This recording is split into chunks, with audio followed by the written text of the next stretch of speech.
quale quish menge yana me ke shaje gwich ray community kadan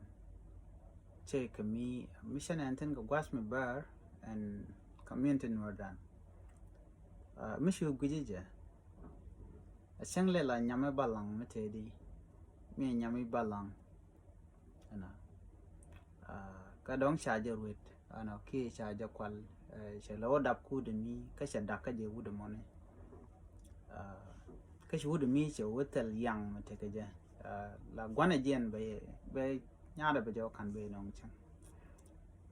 mi nong be je ben kam wut ma duang ke wun mi dit mi yong kwang ko te ka kwa la kun mi shaje notice na mo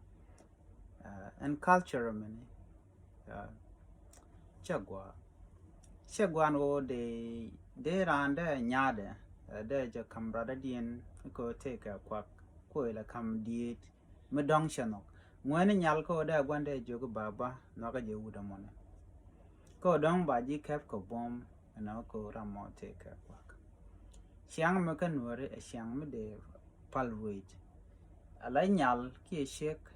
te ka long ko baramadan no ka be gwan ki man be jogo no ramme no ka je da gwano de mende ko mo ke choice de siang mo mela ran kan kam ba jo ku rada dien ke bai kam rada dien mission nok me kan ko re nok chagwa ngwane nyal ko dong mi cha je pet ram mo ke che jogo no de je kwen de gwan be jogo no ta kan ta ga kwen bi kwen chang le la ram di ka sha nok loide ko nok o mi shran chi no bi la ram shan nok bi ne tik da ne ye to ke chen la ro cha ran cha de kwen ram duang chi jen duno cha ran cha de kap ko bom ba ja kam rada dien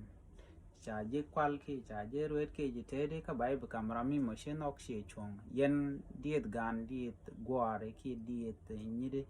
shwar nye kun ana shwar ka kep ko bom ko bia kam ne ti dit dong chi ke no ka ke ko te ken ka kwak shi mo gwan amane yong kwang ba jo kam nyal ka run bi nyam ba nyogo dak tin ki be syang bo je ka bech ko sharai gwan she jeling na mo je ga around to the Noko, but take a shing Alajan Karwada.